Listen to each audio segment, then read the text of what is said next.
గ్రంథము 12వ అధ్యాయం. ఏహెచ్కేలు గ్రంథము 12వ అధ్యాయం ఆఖరి వచనం చదువుకుందాం. నేను చెప్పిన మాటలన్నీ జరుగును, నేను చెప్పిన మాట తప్పకుండా జరుగును, ఇదే యెహోవా వాక్కు. ప్రార్థన చేసుకుందాం.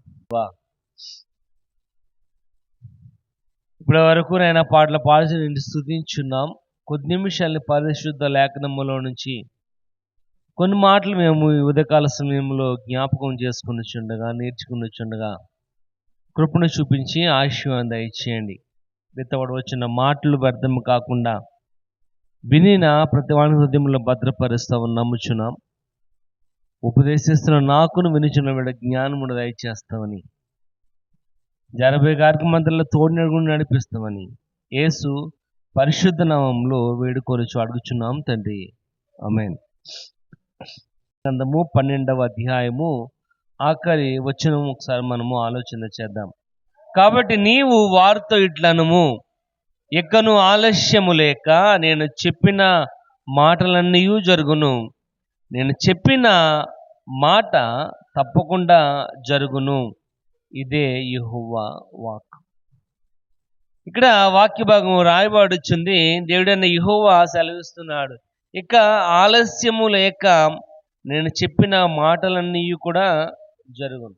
ఇక ఆలస్యము లేక ఆయన ఏమైతే చెప్పాడో, చెప్పిన ప్రతి ఒక్క మాట, ప్రతి ఒక్క వాగ్దానం కూడా నెరవేరుతుంది అని రాయబడుచుంది.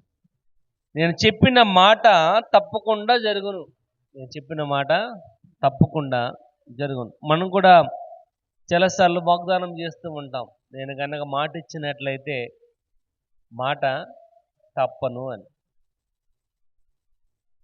మాట అన్న తర్వాత ఇంకా మనకు నమ్మకం కుదరకపోతే అప్పుడు మనం ఇంకా అంటాం, నిజమమ్మా నేను ఇచ్చిన మాట మాత్రం తప్పేవాడిని కాదు అని. దేవుడైన యెహోవా వాక్య భాగం సెలవిస్తున్నాడు. ఇజ్రాయేలు జనాంగము, దేవుని యొక్క ప్రజలుగా ఉన్న ఇజ్రాయేలులు దేవుని యొక్క మాటను నిరర్ధకము చేస్తారు. దేవుని యొక్క మాటను నిరర్ధకము అంటే నమ్మట్లేదు పరిపూర్ణంగా. దేవుని యొక్క మాటలను వాళ్ళు లెక్క చేయని యొక్క సమయంలో యెహెజ్కేలు ప్రవక్త ద్వారా చెప్పబడిన మాటలే మనం చదువుకున్నాం. అందుకే కింద మాట రాయబడుచుంది, ఇదే యెహోవా వాక్. ఇదే దేవుని యొక్క మాట. ఏంటంటే ఇక నేను ఆలస్యము చేయను, ఇక నేను ఆలస్యము చేయను, ఇంక నేను ఆలస్యము చేయకుండా నేను ఏమైతే మాటలు చెప్పానో ఆ మాటలు జరుగును అని. మన యొక్క జీవితంలో అనేకమైన వాగ్దానాలని దేవుడు చేస్తున్నాడు, చేయబోతున్నాడు, చేస్తాడు కూడా. ఆ వాగ్దానాలు మన యొక్క జీవితంలో నెరవేరుతున్నాయి, నెరవేరబోతాయి. కనుక ఆయన అంటున్నాడు, ఇంకా ఆలస్యము చేయను, కనుక నేను చెప్పిన మాట తప్పకుండా జరగాలి. ప్రియమైన వాళ్ళారా, దేవుని యొక్క వాక్య భాగము నేర్చుకుందాం. ఇక్కడ ఆయన చెప్పిన మాట మన యొక్క జీవితంలో జరగాలంటే, ఆయన చెప్పిన వాగ్దానము మన యొక్క జీవితంలో నెరవేరాలంటే ఏం చేయాలి? ఎందుకంటే ఆయన అంటున్నాడు, ఇక్కడ నేను ఆలస్యము లేక నేను చెప్పిన మాటలన్నీ కూడా జరుగును అని ఏమైతే చెప్పాడు. ఆదికాండం 1వ అధ్యాయంలో మనం చూసుకున్నట్లయితే ఆయన చెప్పాడు, ప్రతి ఒక్క మాట కూడా జరిగింది. వెలుగు చీకటి కమ్మనగానే వచ్చినాయి, నక్షత్రాలు రమ్మంటే వచ్చినాయి. ఆ యొక్క నీటిలో ప్రాకు ప్రతి జీవి, భూమి మీద పెరుగు ప్రతి యొక్క జంతువు కూడా పెరగాలి. ఆయన మాట చెప్పగానే ప్రతిది కూడా జరిగింది. ఆయన అంటున్నాడు, ఇక నేను ఆలస్యం చేయను, ఇంకా లేట్ అయ్యే పని లేదు, ఇంకా నేను ఆలస్యం చేయడానికి లేదు. ఎందుకంటే నీ యొక్క జీవితంలో ఆయన చెప్పిన గనక వాగ్దానము గనక నెరవేరాలంటే నువ్వేం చేయాలి? నేర్చుకుందాం దినమున. రోమీయులకు రాసిన పత్రిక 4వ అధ్యాయం, రోమీయులకు రాసిన పత్రిక 4వ అధ్యాయము 20 చదువుకుందాం. దేవుని వాగ్దానము గూర్చి సందేహింపక దేవుని మహిమపరిచి ఆయన వాగ్దానము చేసిన దానిని నెరవేర్చుటకు సమర్థుడని రూఢిగా విశ్వసించి విశ్వాసము వలన బలము పొందుదము. అసలు ఇక్కడ రాయబడుచుంది, ఆయన ఆలస్యము చేయకుండా ఆయన చెప్పిన మాటలన్నీ కూడా మన యొక్క జీవితంలో నెరవేరాలి అంటే మొట్టమొదటిది ఆయన మాటల యందు మనం విశ్వాసాన్ని ఉంచాలి. ఆయన ఏ మాట అయితే చెప్పాడో ఆ మాట యందు మనం ఏం చేయాలంటే విశ్వాసం ఉంచాలి. ఎందుకంటే విశ్వాసం లేకుండా దేనికి ఇష్టలేండుట అసాధ్యం అంటున్నాడు. చాలా చోట్ల ఆయన అంటున్నాడు, నీ విశ్వాసం నిన్ను స్వస్థపరచును అని. ఈ దినమున దేవుని యొక్క వాక్య భాగము రాయబడుచుంది. ఇక ఆలస్యము చేయకుండా ఆయన చెప్పిన మాటలు మన యొక్క జీవితంలో నెరవేరాలి అంటే ఆయన మాటల యందు మనం విశ్వాసం అనేది ఉంచాలి. ఆయన ఏ మాట అది చెప్పాడో ఆ మాట మనం నమ్మాలి. అందుకే ఇక్కడ ఆయన అంటున్నాడు, అవిశ్వాసం వలన దేవుని వాగ్దానం గురించి సందేహింపగా అని. ఎందుకంటే అవిశ్వాసం వలన దేవుని యొక్క మాటలను మనము సందేహిస్తూ ఉంటాం. మన యొక్క జీవితంలో విశ్వాసం అనేది తగ్గిపోయి అవిశ్వాసం అనేది పెరిగిపోతుంది కనుక ఆయన మాటలను మనం నమ్మట్లేదు. ఆయన ఏమైతే చెప్పాడో అవి నమ్మడానికి మనము సందేహిస్తూ ఉంటాం మన యొక్క జీవితము. ఎందుకంటే మనం ఏదైనా అనుకున్నట్లయితే వెంటనే జరిగిపోవాలి. లేటుగా ఉండడానికి, ఆలస్యం అవడానికి మనం ఒప్పుకోం. కానీ ఇక్కడ రాయబడుచుంది, అవిశ్వాసం వలన దేవుడు చేస్తున్న వాగ్దానం మనం ఏం చేస్తున్నాం అంటే సందేహిస్తున్నాం, నమ్మట్లేదు, పరిపూర్ణంగా నమ్మట్లేదు కనుక ఆ కొండకని ఈ కొండకని అటు అని ఇటు అని మనము తిరుగుతూనే ఉంటూ ఉంటాం. కానీ దేవుని యొక్క వాక్య భాగము రాయబడి దేవుని మహిమపరిచి ఆయన వాగ్దానమును చేసిన దాన్ని నెరవేర్చుటకు ఆయన సమర్థుడు. ఇక్కడ వాక్య భాగం రాయబడి దేవుని యొక్క వాగ్దానాన్ని నెరవేర్చడానికి ఆయన సమర్థత కలిగిన వాడు. ఆయన ఇచ్చిన వాగ్దానమును ఆలస్యము చేసేవాడు మాత్రం కాదు. ఆయన ఇచ్చిన వాగ్దానము తప్పక నీ యొక్క జీవితంలో నెరవేరుతుంది. ఎందుకంటే ఇక్కడ అంటున్నాడు, రూఢిగా విశ్వసించి విశ్వాసం వలన బలము పొందుకుందాం. ఇక్కడ ప్రియమైన వాళ్ళరా, ఉదయకాల సమయంలో దేవుని యొక్క వాక్య భాగము రాయబడుచుంది. ఆయన సెలవిచ్చిన మాట మన యొక్క జీవితంలో జరగాలంటే ఒకే ఒకటి, ఆయన మాట యందు మన విశ్వాసము ఉంచాలి. ఆయన ఏమైతే చెప్పాడో చెప్పిన మాట ప్రకారం ఆయన యొక్క మాట యందు మనము విశ్వాసం ఉంచినట్లయితే తప్పకుండా ఆయన ఆలస్యము చేయకుండా ఆయన ఏమైతే వాగ్దానం చేశాడో వాగ్దానం చేస్తున్నది మన యొక్క జీవితంలో నెరవేరగలదని వాక్య భాగం తెలియజేస్తుంది. ఒకసారి చిన్న మాట చూద్దాం. జకర్యా గ్రంథము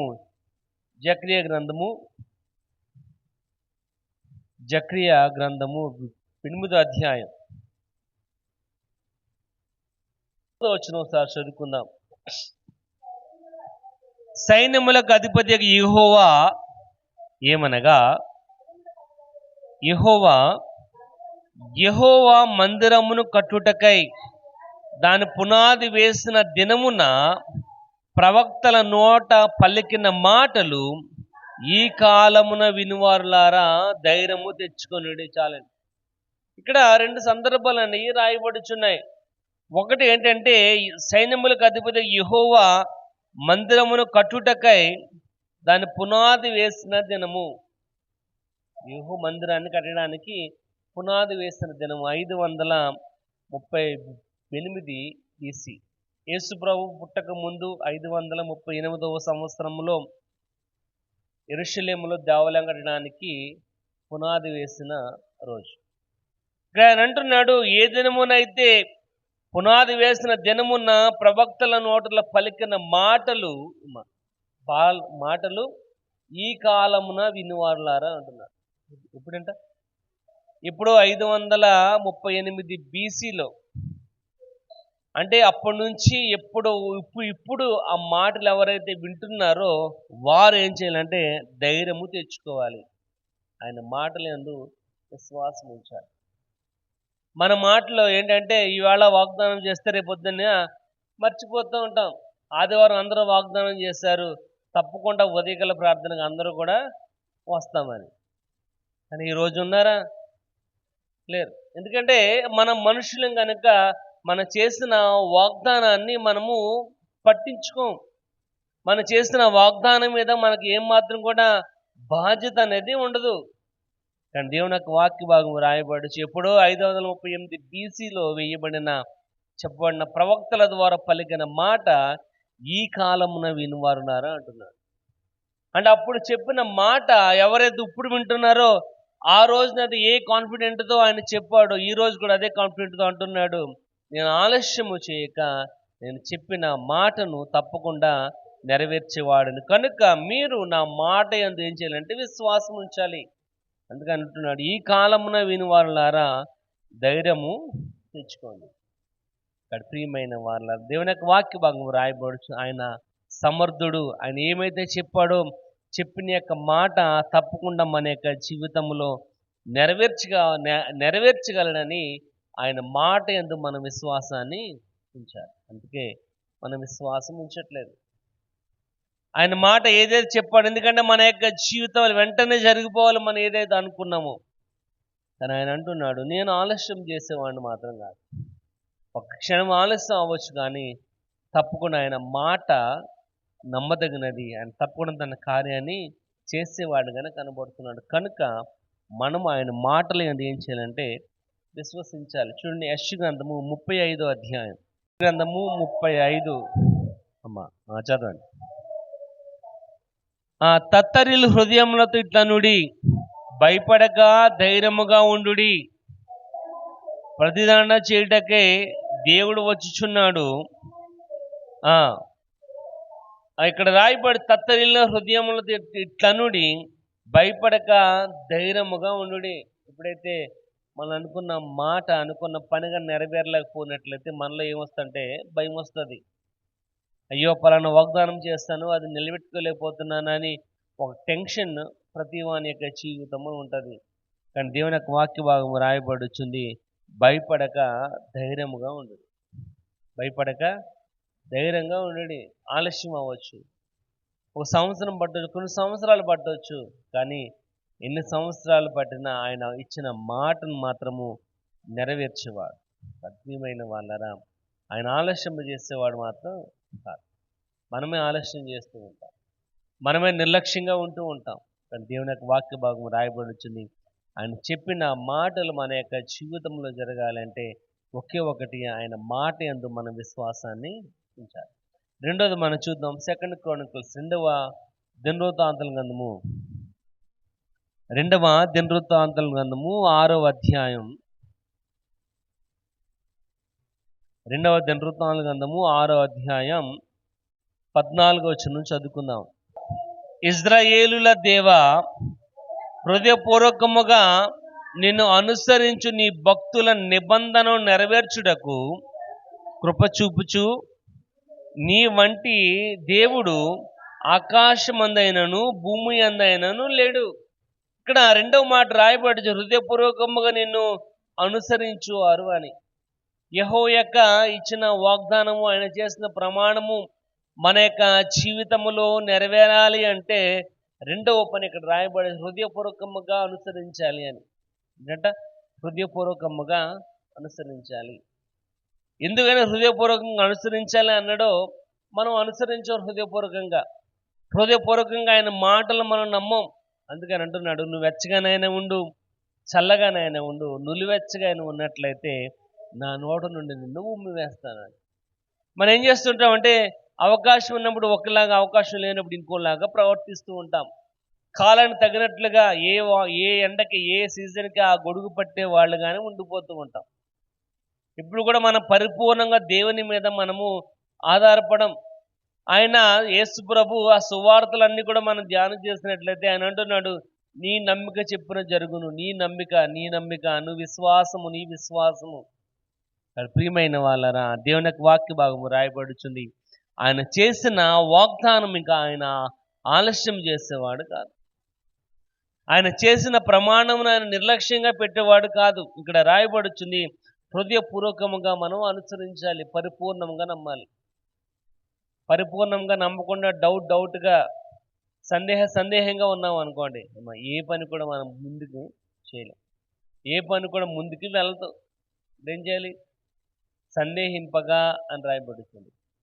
కానీ ఇక్కడ రాయబడుచున్న మన హృదయపూర్వకముగా నిన్ను అనుసరించు నీ భక్తులు అని. కాబట్టి హృదయపూర్వకంగా అనుసరించాలి. ఇక్కడ రాయబడి ఒకసారి చూద్దాం. నిర్గమకాండము 15వ అధ్యాయం 11వ వచనం చూద్దాం. నీ వంటి వాడెవడు, పరిశుద్ధతను బట్టి నీవు మహానీయుడవు, స్తుతులను బట్టి నీవు పూజ్యుడవు, అద్భుతములు చేయువాడవు, నీ వంటి వాడెవడు. చాలండి. ఇక్కడ మోషే పాట పాడుతున్నాడు యేసుప్రభు దేవుని గురించి. ఎర్ర సముద్రము దాటిన తర్వాత, ఎర్ర సముద్రం దాటి బయటకు వచ్చిన తర్వాత, ఎవరైతే ఇజ్రాయేల్ జనాంగాన్ని వెంబడిస్తున్న ఫరో అతని యొక్క సైన్యము ఆ ఎర్ర సముద్రంలో పడి నాశనం అయిపోయిన తర్వాత పాడుతున్న పాట ఇక్కడ రాయబడి వచ్చింది. యెహోవా వేల్పులలో నీ వంటి వాడు ఎవడు. వేల్పులలో అంటే దేవుళ్ళలో, భూమి మీద ఉన్న ప్రతి ఒక్క దేవుళ్ళలో నీ వంటి వాడు ఎవడు కూడా లేడు. ఎందుకంటే ఎర్ర సముద్రమును దాటడానికి సహాయం చేస్తున్నవాడు, బండ నుండి నీళ్ళు ఇవ్వగలిగినవాడు, చేదు నీళ్లను మధురముగా చేయగలిగినవాడు. అందుకంటున్నాడు నీ వంటి వాడు వేల్పులలో ఎవడు కూడా లేడు. పరిశుద్ధతను బట్టి నీవు మహనీయుడవు, స్తుతులను బట్టి పూజ్యుడవు, అద్భుతములు చేయువాడు కనుక నీ వంటి వాడెవడు కూడా లేడు. ఎక్కడి నుంచి రావాలంటే హృదయపూర్వకంగా మనం అంటూ ఉంటాం, కానీ ఆ మాట మీద మన నమ్మకాన్ని ఉంచాం. అందుకే యెషయా గ్రంథంలో అంటున్నాడు, వారి పెదవులతో స్తుతిస్తున్నారు కానీ హృదయము నాకు బహుదూరముగా ఉంది. పెదవులతో మనం ప్రభా అని ప్రార్థన చేస్తుంటాం కానీ వెళ్ళి మనం తాయిది కట్టించుకుంటాం కానీ మనకు సాటిస్ఫాక్షన్ అనేది రాదు. హృదయంలో అంటూ ఉంటాం ఆయన మాత్రమే స్వస్థపరచగలవాడు అని, కానీ అక్కడికి వెళ్ళి పసర తాగుతానే తప్ప మనకు పిల్లలు పుట్టరు అనే ఆలోచనలోకి వచ్చేస్తాయి. అట్టుపళ్ళు తింటే పిల్లలు పుడతారా? దేవుని యొక్క వాక్య భాగము రాయబడి హృదయపూర్వకంగా నమ్మాలి మనం, హోల్ హార్టెడ్లీ. అందుకే నీ దేవుడని యెహోవాను ఏం చేయాలంట, నీ పూర్ణ హృదయముతో, నీ పూర్ణ ఆత్మతో, నీ పూర్ణ బలముతో, శక్తితో ఆయనను ఆరాధించాలి. అంటే అది జస్ట్ మాట అయితే కాదు. మన యొక్క జీవితంలో ఆయన చేసిన వాగ్దానమైన ఆలస్యం చేసేవాడు కాదు. కనుక మనం ఏం చేయాలంటే హృదయపూర్వకముగా మనము అనుసరించాలి ఆయన. ఎందుకంటున్నాడు హృదయపూర్వకముగా అనుసరించినట్లయితే ద్వితీయోపదేశకాండము 7వ అధ్యాయం 9వ వచనం చూద్దాం. 7:9 మీరు తన నిబంధనను స్థిరపరచువాడును, 1000 తరముల వరకు కృపచూపువాడును, నమ్మదగిన దేవుడు. చాలండి. ఇక్కడ రాయబడుచుంది, తన ఆజ్ఞలను అనుసరించి నడుచుకున్న వారికి తన నిబంధనను స్థిరపరచువాడును, 1000 తరముల వరకు కృపచూపువాడును, ఆయన నమ్మదగిన దేవుడు. ఎప్పుడైతే హృదయపూర్వకంగా మనము దేవుని యొక్క మాటలను, ఆయన వాగ్దానమును ఎప్పుడైతే మనం నమ్మమో, ఆయన 1000 సంవత్సరముల వరకు కృపచూపువాడు, ఆయన నమ్మదగిన వాడు అని రాయబడుచుంది. ఇక్కడ ప్రియమైన వాళ్ళారా, ఆయన చెప్పిన మాటను ఆలస్యము చేసేవాడు కాదు. కనుక ఆయన చెప్పిన వాగ్దానము మన యొక్క జీవితంలో నెరవేరాలంటే హృదయపూర్వకంగా మనం దేవుణ్ణి అనుసరించాలి అంటే చూడండి, 1వ తెస్సలోనికీయులకు రాసిన పత్రిక, 1 తెస్సలోనికీయులకు రాసిన పత్రిక 2వ అధ్యాయం వచనం, మహిమకును మిమ్మల్ని పిలుచున్న దేవునికి తగినట్లుగా మీరు నడుచుకొనవలెను. చాలా ఏంటంటే తన రాజ్యమునకును తన మహిమకు పిలిచిన దేవునికి ఏం చేయాలంటే తగినట్లుగా నడుచుకోవాలి. తగినట్లుగా నడుచుకోవాలి అంటే ఏంటి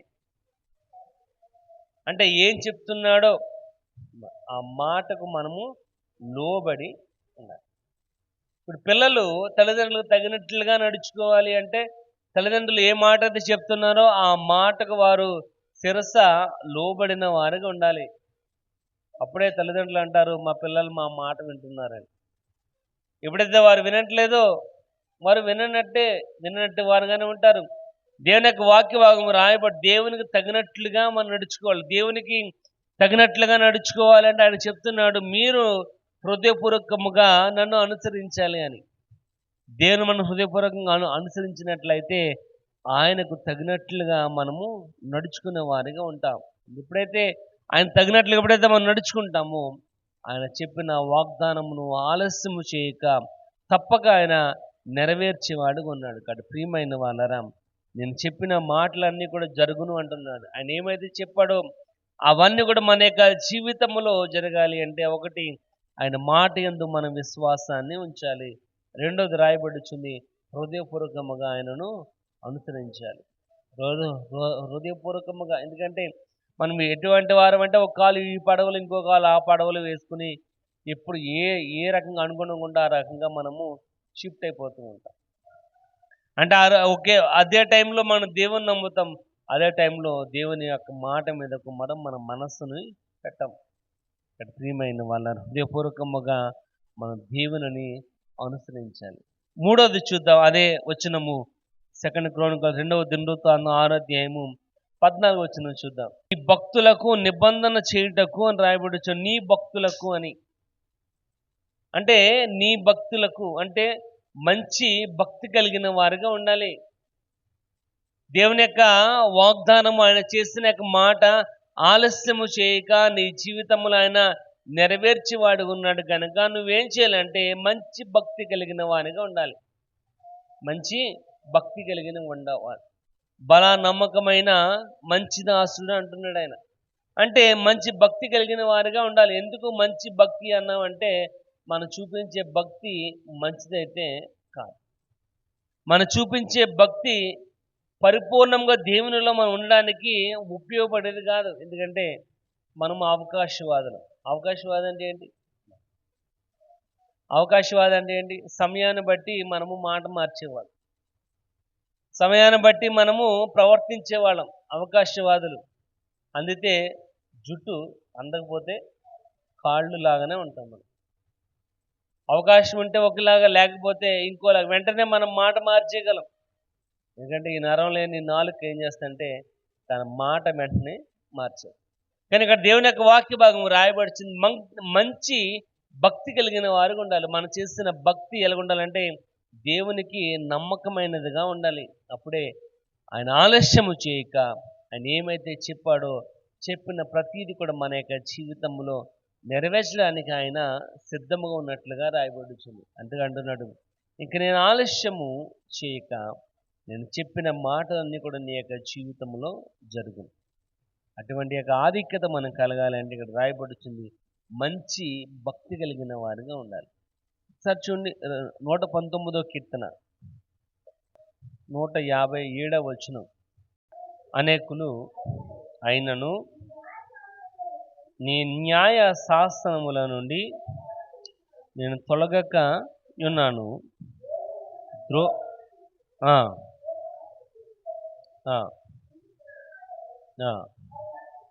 చాలండి. ఇక్కడ రాయబడుచిన మాట, నన్ను తరుమువారును నా విరోధులను అనేకులు అయినను నీ న్యాయ శాస్త్రములను నేను తొలగక ఉన్నాను అని.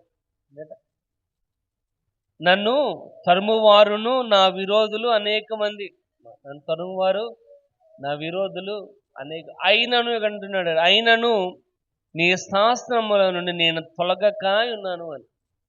అంటే మన యొక్క జీవితంలో ఎంతమంది నీ వెనక నీ ఎదురుగా వచ్చినప్పటికీ ఆయన మాట మీద నువ్వేం చేయాలంటే నిలబడి ఉండాలి. మంచి భక్తి కలిగిన వారికి. ఆయన నా దేవుడు ఉన్నాడు నాకు చాలు ఆయన కాన్ఫిడెంట్కి రావాలి.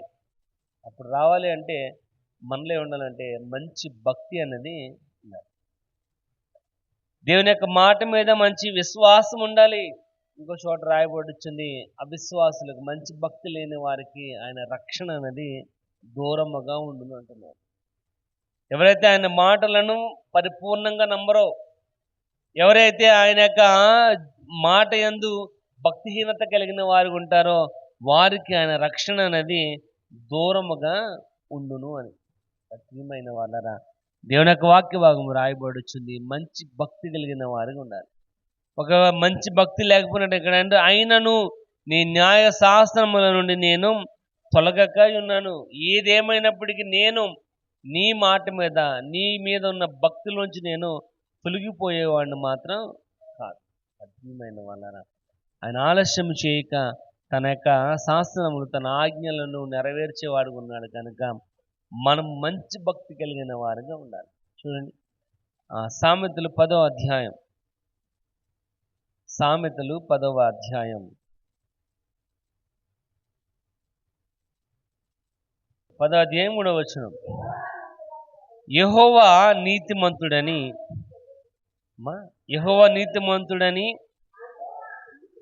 యెహోవా నీతిమంతుని ఆకలి కొననీయడు, భక్తిహీనుల ఆశ భంగము చేయను. చాలండి. భక్తిహీనుల యొక్క ఆశ భంగము చేయను. మనం గనక మంచి భక్తి కనుక చూపించకపోయినట్లయితే, భక్తిహీనులా ఉండిపోయినట్లయితే అతని యొక్క ఆశ ఇక్కడ రాయబడుతుంది, భంగము చేయును. అంటే మనం ఏమైతే ఆశపడ్డావో ఆ ఆశపడిన దానిని ఆయన నాశనం చేసేవాడుగా ఉన్నాడు. ఎప్పుడంటే మనం మంచి భక్తి చూపించకపోయినట్లయితే, ప్రభువులో మనం మంచి యొక్క భక్తిని కానీ చూపించకపోయినట్లయితే, ఇక్కడ అంటున్నాడు భక్తిహీనుని యొక్క ఆశ భంగము చేసేవాడు ఉన్నాడు. చూడండి, అదే 10వ అధ్యాయం 27వ వచనం చూద్దాం. 27. యెహోవా యందు భయభక్తులు కలిగి ఉండుట దీర్ఘాయువున కారణము, భక్తిహీనుల ఆయుష్ ఏంటంట, భక్తిహీనుల యొక్క ఆయుష్ ఏమైపోద్దంట, తగ్గిపోద్ది. మనం మంచి భక్తి కనుక చూపించుకోనట్లయితే మన ఆయుష్ని తగ్గించేస్తాడు. అధిక బలము 80 సంవత్సరములగును, అయినను వాటి వైభవము ఆయాసమే దుఃఖమే. కానీ ఇప్పుడు 70 దాకా కూడా వెళ్ళడానికి చాలా కష్టతరంగా ఉంది. ఇక్కడ ఆయన అంటున్నాడు భక్తిహీనుల యొక్క ఆయుష్ తక్కువైపోవును అని. అంటే మనం మంచి భక్తి కనుక చూపించకపోయినట్లయితే, ఒకటి రక్షణ దూరం అయిపోద్ది. మనము మంచి భక్తి కనుక చూపించకపోయినట్లయితే ఆశ భంగం అయిపోద్ది. ఇక్కడ అంటున్నాడు తన యొక్క ఆయుష్ కూడా తగ్గిపోద్ది, భక్తిహీనత కలిగిన వారుగా ఉంటే. ఇంకో మాట చూద్దాం, అదే 15వ అధ్యాయము, సామెత 15వ అధ్యాయం 29వ వచనం ఒకసారి చూద్దాం. దూరస్తులు, చాలండి. ఏంటంటే భక్తిహీనులు యెహోవాకు దూరస్తులు. అంటే ఏంటి? మనకి చుట్టాలు ఉంటారు, దగ్గర చుట్టాలు ఉంటారు, దూర చుట్టాలు కూడా. దూర చుట్టాలని ఏదో ఎప్పుడో అమావాస్యకి ఒకసారేమో తప్పదు అనుకుంటే పిలుస్తాం తప్ప, ఎప్పుడు కూడా మన దూరస్తులను ఎప్పుడు కూడా పిలవం. ఎందుకంటే వారు దూర చుట్టాలు కాబట్టి ఆ పండగకోసారి వస్తే చాలు. కానీ ఇక్కడ దగ్గర చుట్టాలు ఏంటి, మాట్లాడితే పిలుస్తాం అని. ఇక్కడ ఆయన అంటున్నాడు భక్తిహీనులకు యెహోవా దూరస్తుడు అని. ప్రియమైన వాళ్ళరా, దేవుని యొక్క వాక్య భాగం సెలవిస్తుంది మనం మంచి భక్తి కలిగిన వారికి ఉండాలి. ఎందుకు మంచి భక్తి కలిగిన వారు ఉండాలి? లూకా సువార్త 21వ అధ్యాయం 33వ వచనంలో రాయబడుతుంది, ఆకాశములు భూమియు గతించిపోనా కానీ ఆయన మాట మాత్రము ఏ మాత్రం కూడా గతించిపోదు. ఆకాశ భూమి గతించిపోతే ఒకనొక దినమున, కానీ దేవుని యొక్క వాక్య భాగము రాయబడుతుంది ఆయన చెప్పిన మాట మాత్రము గతించిపోయేది కాదు. ఎందుకోసారి చూడండి, 1 తిమోతి 3:16 చూద్దాం. 1 తిమోతి 3:16. నివసించును